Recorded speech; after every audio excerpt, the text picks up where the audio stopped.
ओम शांति। मैं आत्मा स्नेह की गोद में समाई हुई आंतरिक सुख और शक्तियों से भरपूर आत्मा हूँ। मुझ आत्मा से दिव्य शक्तियाँ निकल निकल कर फैल रही हैं। मैं भरपूरता का अनुभव कर रही हूँ। बाप के स्नेह की गोदी में सर्व थकान से दूर भरपूर आत्मा हूँ।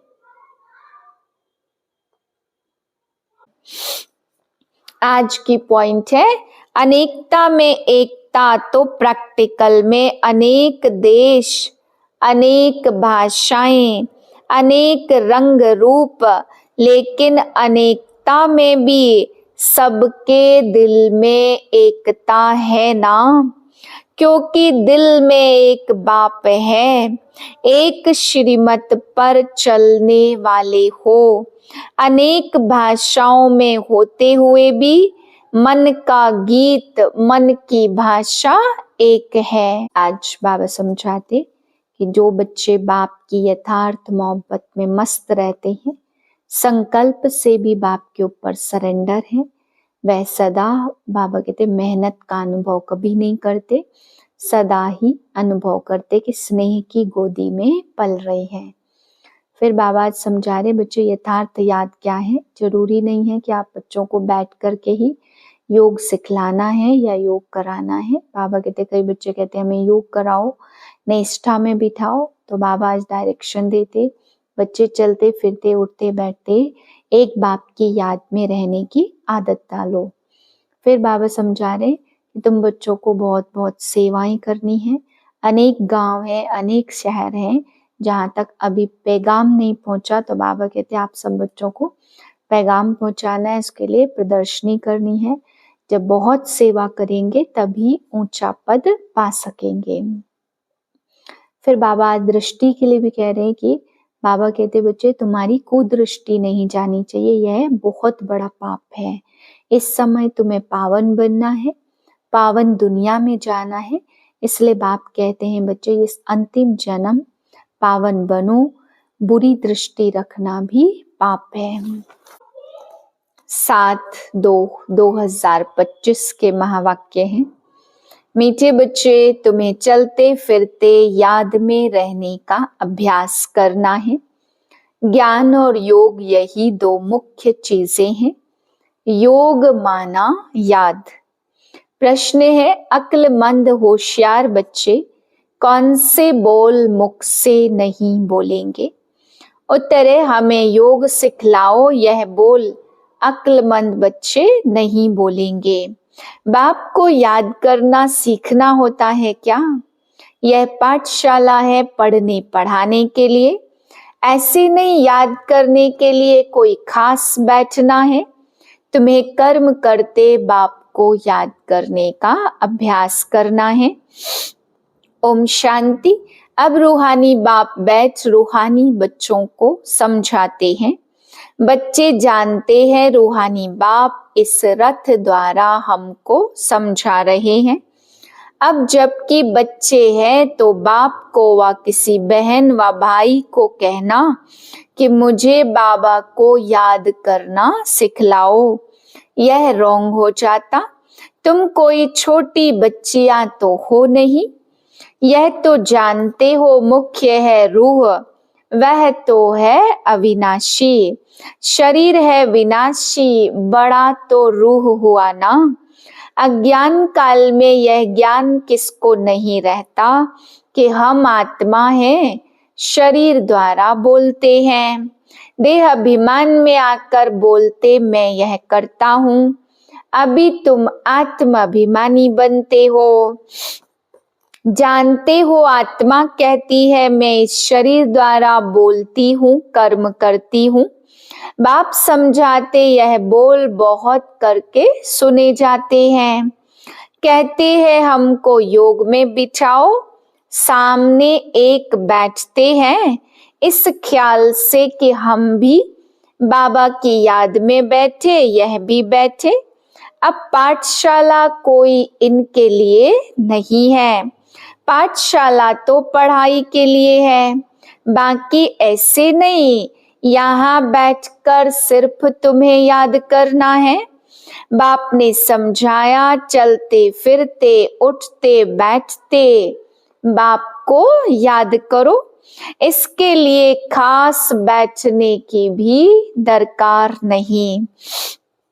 जैसे कोई कहते राम राम कहो, क्या बिगर राम राम कहे याद नहीं कर सकते? याद तो चलते फिरते कर सकते हैं। तुमको तो कर्म करते बाप को याद करना है। आशिक माशुक कोई खास बैठकर एक दो को याद नहीं करते। काम काज धंधा आदि सब करना है, सब कुछ करते माशुक को याद करते रहो।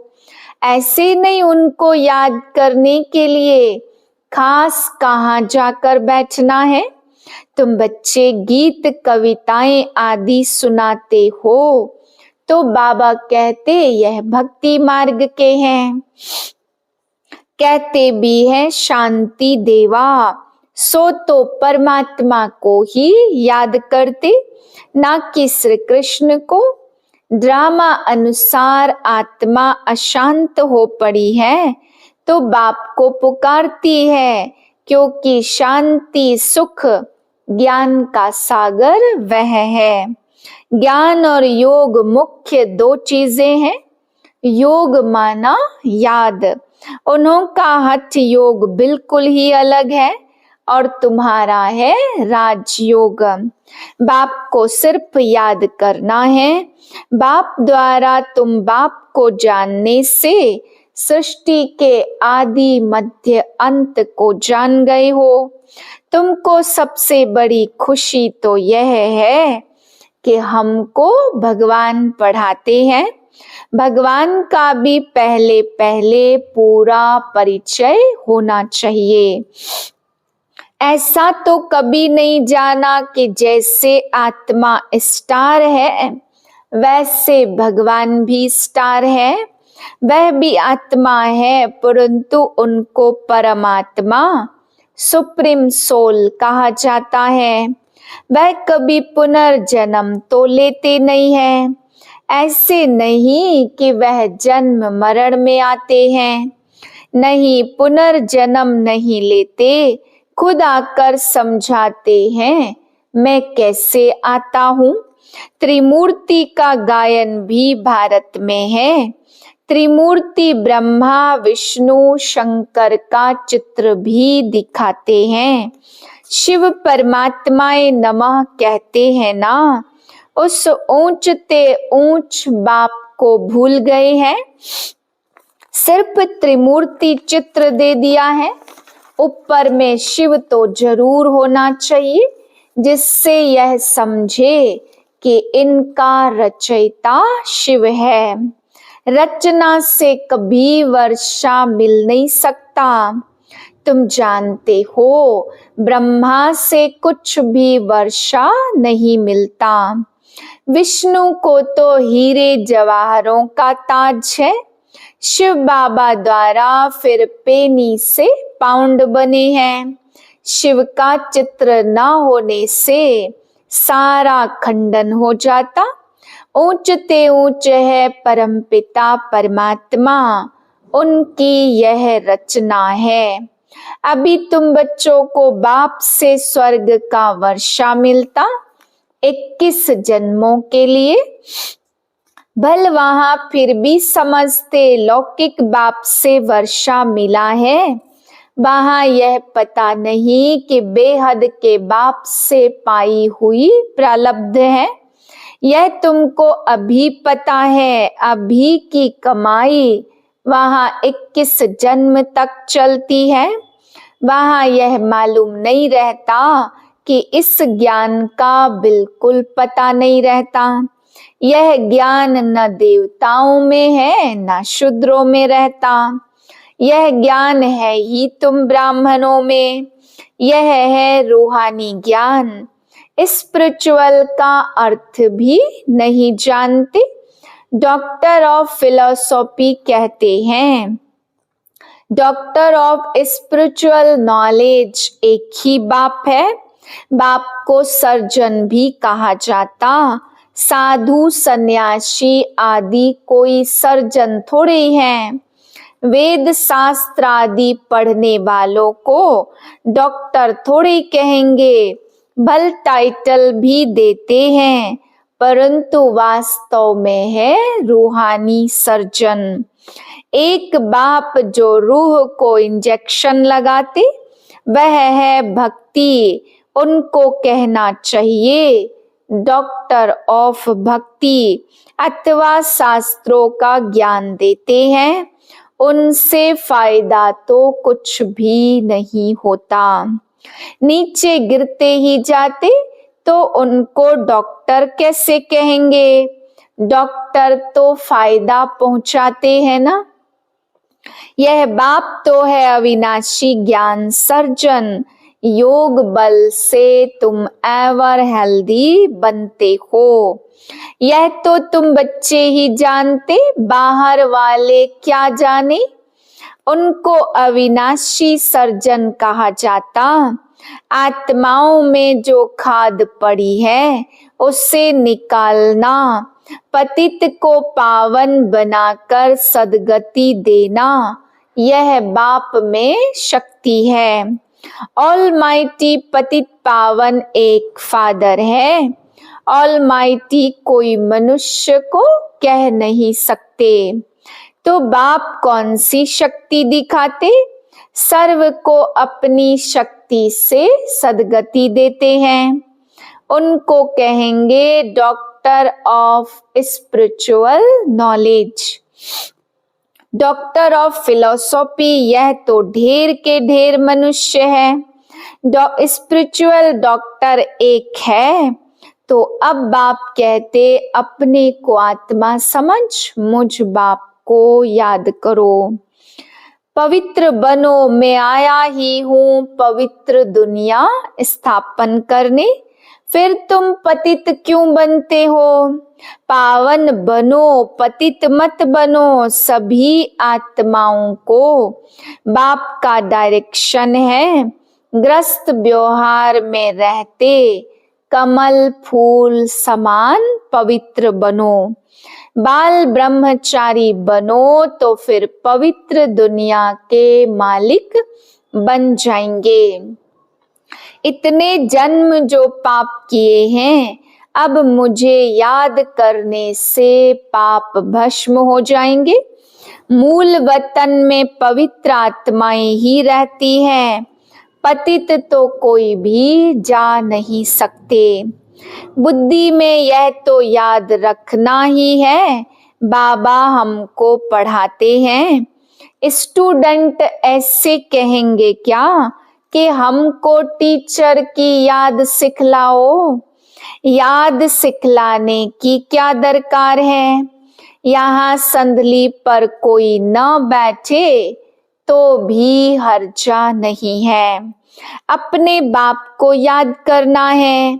तुम सारा दिन धंधे धोरी आदि में रहते हो तो भूल जाते हो, इसलिए यहाँ बिठाया जाता। यह 10-15 मिनट भी याद करे। तुम बच्चों को तो काम काज करते, याद में रहने की आदत डालनी है। आधा कल्प बाद माशुक मिलता है। अब कहते मुझे याद करो तो तुम्हारी आत्मा से खाद निकल जाएगी और तुम विश्व के मालिक बन जाएंगे। तो क्यों नहीं याद करना चाहिए? स्त्री का जब हथियाला बांधते हैं तो उनको कहते पति तुम्हारा गुरु ईश्वर सब कुछ है, परंतु वह तो फिर भी मित्र संबंधी गुरु आदि बहुतों को याद करती है। वह तो देहधारी की याद हो गई। यह तो है पतियों का पति, उनको याद करना है। कोई कहते हमको निष्ठा में बिठाओ, परंतु इससे क्या होगा? 10 मिनट यहाँ बैठते हैं तो भी ऐसे मत समझो कि कोई एक रस होकर बैठते हैं। भक्ति मार्ग में किसकी पूजा करने बैठते तो बुद्धि बहुत भटकती रहती। नौधा भक्ति करने वालों को यही तात लगी रहती कि हमको साक्षात्कार हो। वह आश लगाकर बैठे रहते हैं। एक की लगन में लवलीन हो जाते तब साक्षात्कार होता है। उनको कहा जाता नौधा भक्त। वह भक्ति ऐसी है जैसे आशिक माशुक, खाते पीते बुद्धि में याद रहती है, उसमें विकार की तो बात ही नहीं होती। शरीर पर प्यार हो जाता, एक दो को देखने बिगर रह नहीं सकते। अब तुम बच्चों को बाप ने समझाया, मुझे याद करने से तुम्हारे विकर्म विनाश होंगे। कैसे तुमने 84 जन्म लिए, बीज को याद करने से सारा झाड़ भी याद आ जाता।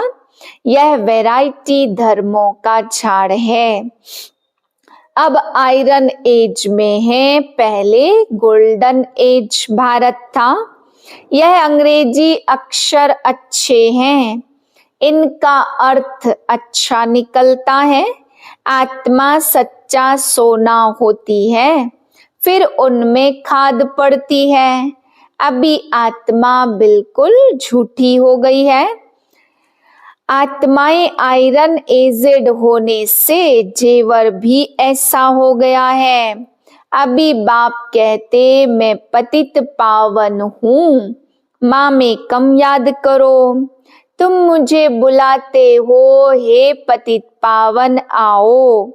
मैं कल्प कल्प आकर तुमको यह युक्ति बतलाता हूँ।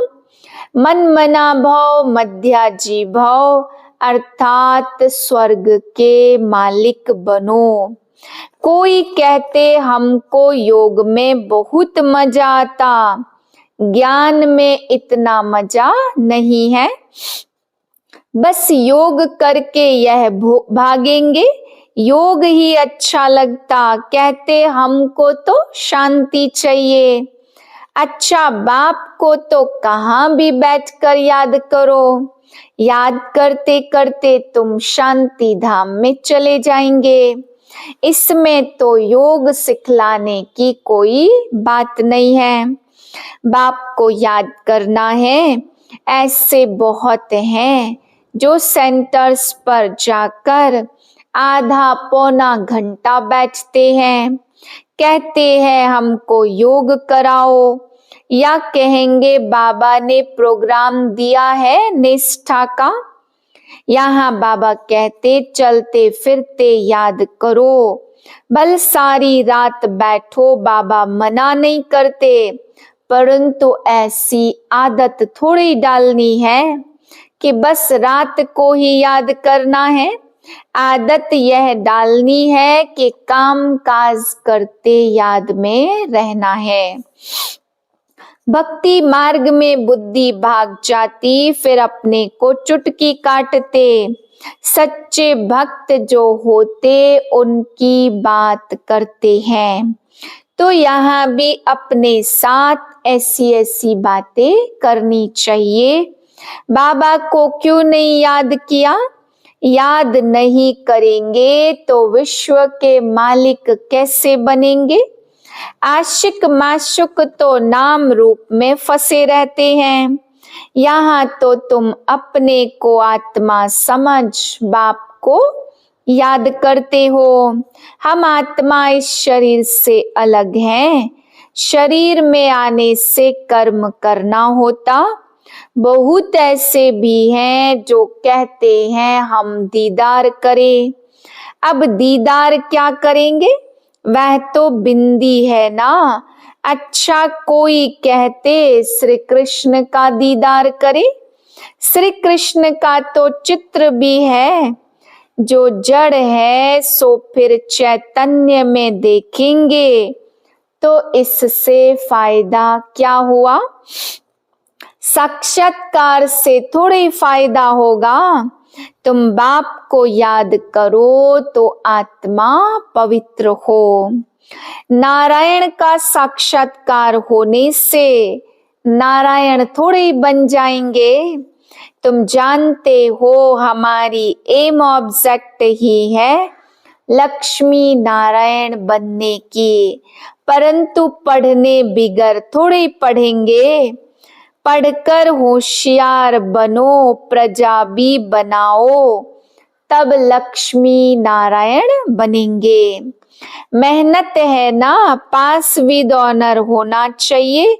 जो धर्मराज की सजा ना मिले, यह मुरब्बी बच्चा भी साथ में है। यह भी कहते हैं तुम तीखे जा सकते हो। बाबा के ऊपर तो कितना बोझा है, सारा दिन कितने ख्यालात करने पड़ते। हम इतना याद नहीं कर सकते। भोजन पर थोड़ी याद रहती है और फिर भूल जाते। समझता हूँ बाबा और हम दोनों सैर करते हैं। सैर करते करते भी बाबा को भूल जाता हूँ। खिसकनी वस्तु है ना, घड़ी घड़ी याद खिसक जाती। प्रदर्शनी में कितनी प्रजा बनती। तुम्हारा मैसेज अनेक आत्माओं तक पहुंचना है। आगे चल तुम समझेंगे। अब लड़ाई जोर हो जाएगी और फिर तुम्हारे पास आते रहेंगे। महिमा बढ़ती जाएगी। अंत में सन्यासी भी आएंगे और बाप को याद करने लग पड़ेंगे। उनका पार्ट ही मुक्ति धाम तक जाने का है। नॉलेज तो लेंगे नहीं, ऐसे नहीं धर्म स्थापक किसको पावन बनाते। उनका काम तो धर्म की वृद्धि करना है। वह वापस जाने का रास्ता कैसे बताएंगे। सर्व का सद्गति दाता एक है। तुम बच्चों को अब पवित्र जरूर बनना है। बहुत हैं जो पवित्र नहीं रहते हैं। काम महाशत्रु है ना, अच्छे अच्छे गिर पड़ते हैं। कुदृष्टि भी काम का ही अंश है। यह बड़ा शैतान है। बाप कहते इस पर जीत पहनो तो जगत जीत बन जाएंगे। अच्छा, मीठे मीठे सिकिल दे बच्चों प्रति माता पिता बाप दादा का याद प्यार गुड मॉर्निंग। रूहानी बाप की रूहानी बच्चों को नमस्ते। हम रूहानी बच्चों की रूहानी बाप को नमस्ते। धारणा के लिए पहली पॉइंट, काम काज करते याद में रहने की आदत डालनी है।